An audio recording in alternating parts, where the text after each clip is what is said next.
Representación de funciones.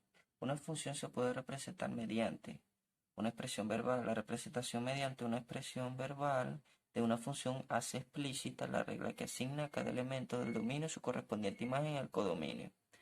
Ejemplo, la regla que establece a cada número entero le corresponde el doble del número. Esta sería la expresión verbal de esta función. Y bueno, sería de esta definición. Una fórmula algebraica, esa sería otra manera de representar. La representación mediante fórmulas o ecuaciones expresa la relación entre los elementos del dominio y sus respectivas imágenes. Aquí vemos que está definida desde los números enteros hasta una función definida de los números enteros hasta los números enteros, tal que la función sea el doble de un número. ¿Ok?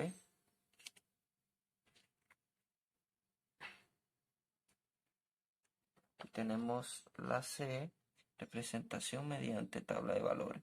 La representación mediante tabla de valores es un arreglo de dos filas o dos columnas en el cual se escriben todos o algunos elementos del dominio en una fila o en una columna y sus respectivas imágenes en la otra, fila o columna.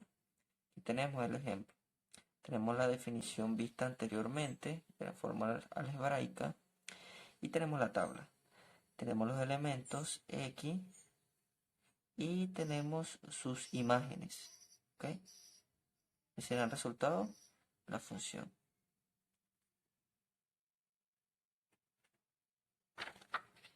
Y aquí tenemos la representación mediante la gráfica, que es la que más nos interesa.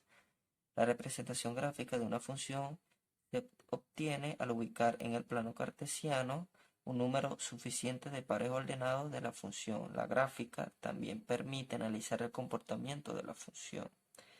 Aquí tenemos un ejemplo. Tenemos la función que hemos visto anteriormente. Tenemos los pares, la función, los pares ordenados sacados de la función.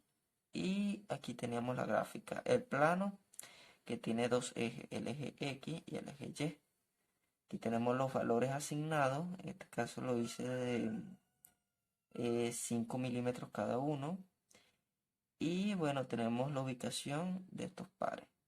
Y se traza la función, se traza la línea al unir todos los puntos y aquí tenemos la función.